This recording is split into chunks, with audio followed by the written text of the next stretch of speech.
तो 14 जून को सरकार ने एक नई स्कीम इंट्रोड्यूस करी इंडियन आर्म्ड फोर्सेज में रिक्रूटमेंट के लिए, अग्निपथ स्कीम। इसको अनाउंस हुए कुछ दिन भी नहीं गुजरे थे कि देश का यूथ सड़कों पर आ गया इसके खिलाफ प्रोटेस्ट करने के लिए।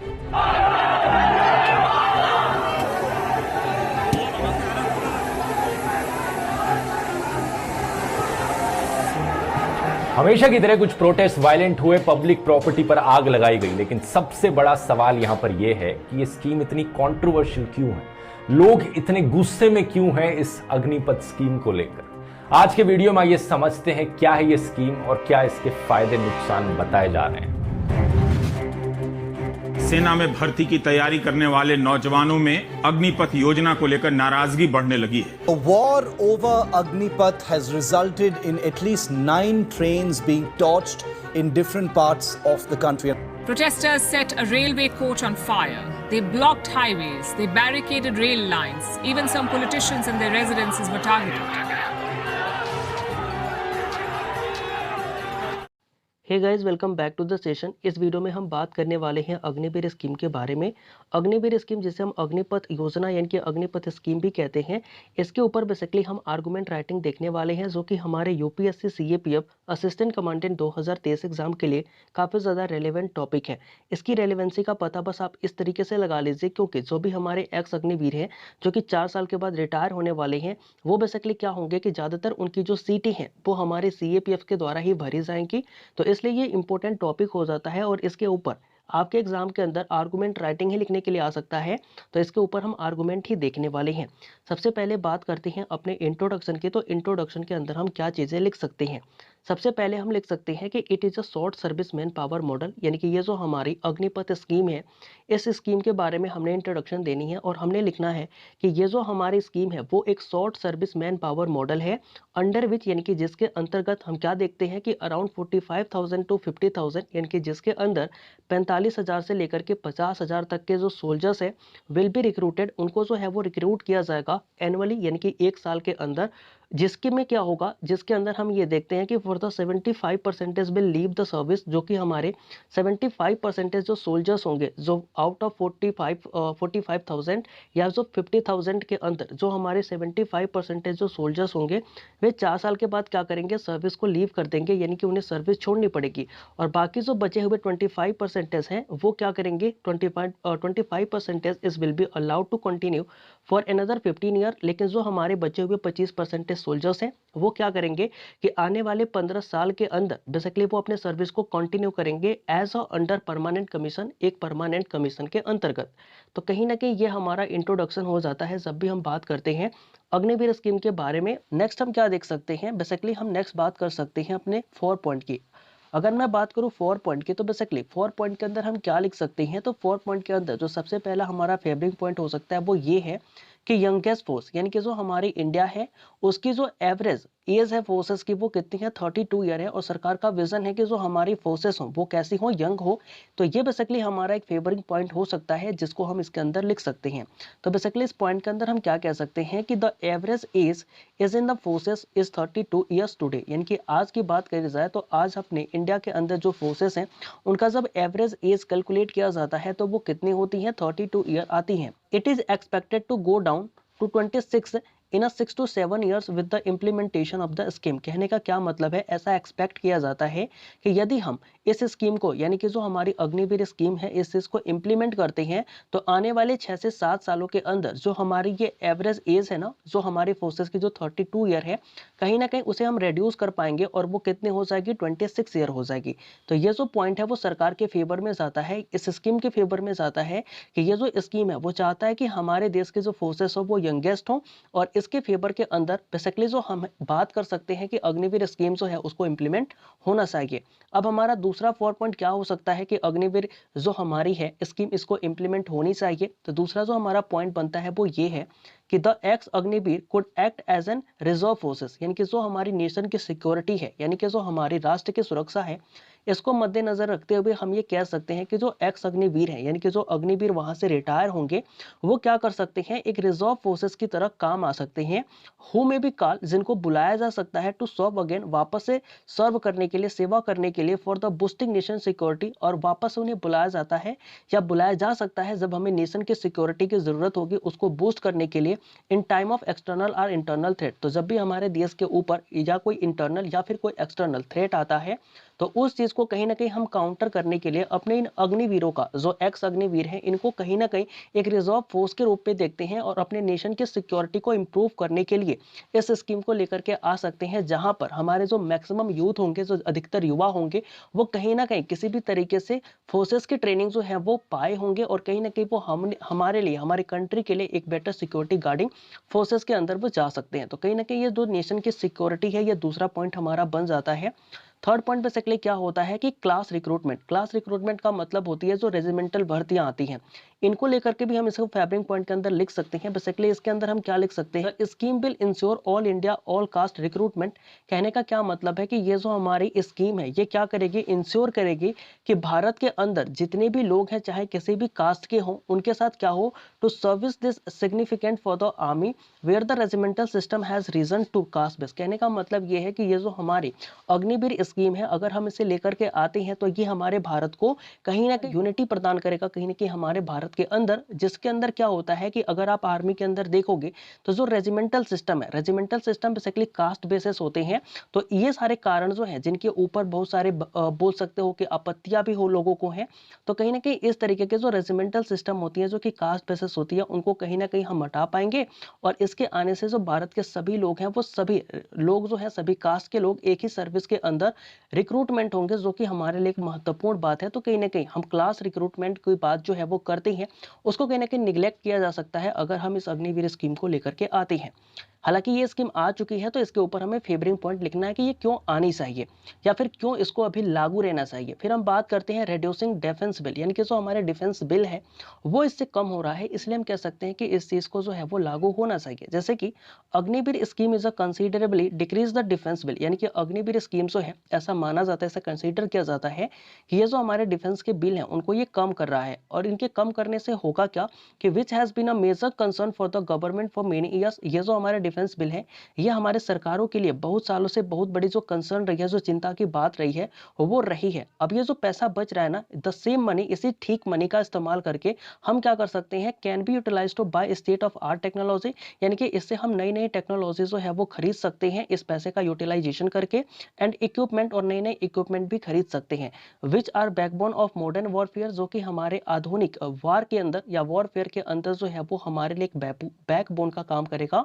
तो कहीं ना कहीं जो हमारे डिफेंस के बिल हैं, वो भी इसकी वजह से रिड्यूस हो रहे हैं, इसलिए हम कह सकते हैं कि जो अग्निवीर स्कीम है वो क्या है, बिल्कुल राइट है।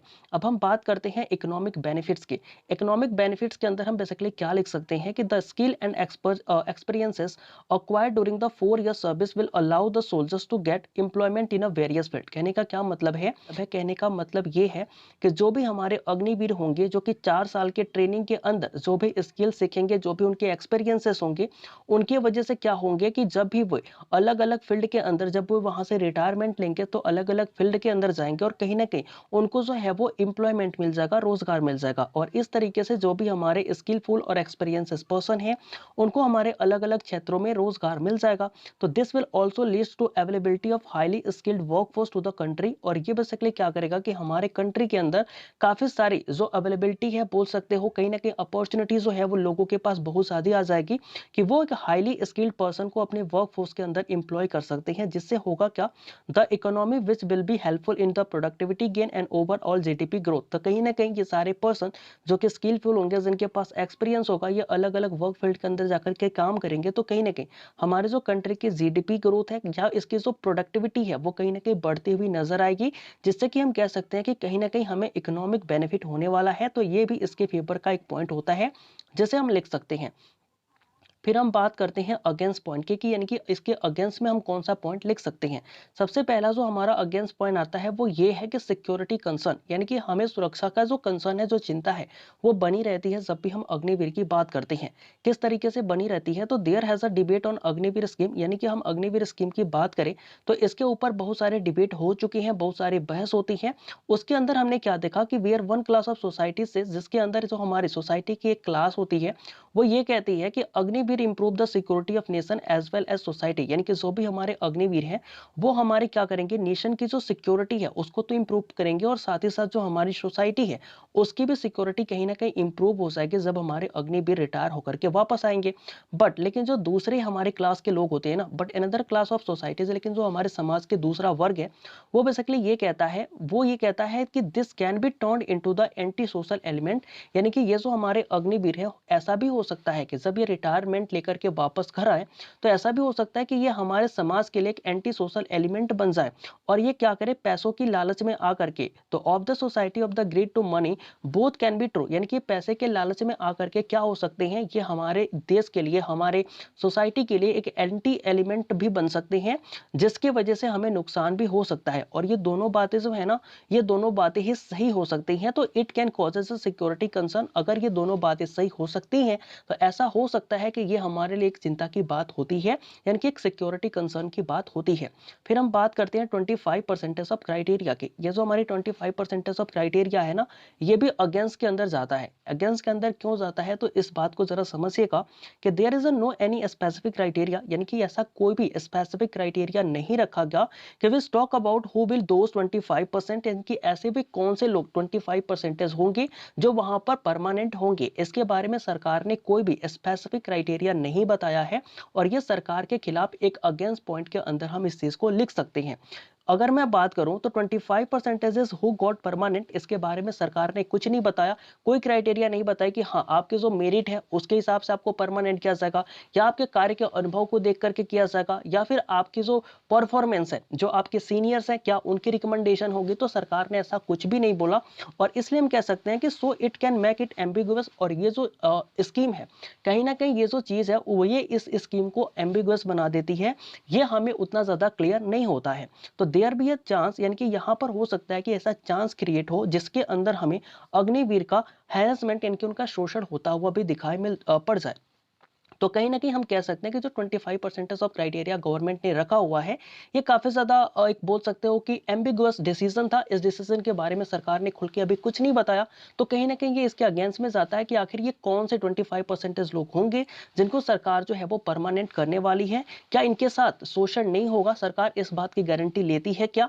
तो कहीं ना कहीं ये इसके अगेंस्ट के अंदर इस पॉइंट को हम लिख सकते हैं। फिर हम बात करते हैं अनएम्प्लॉयमेंट की।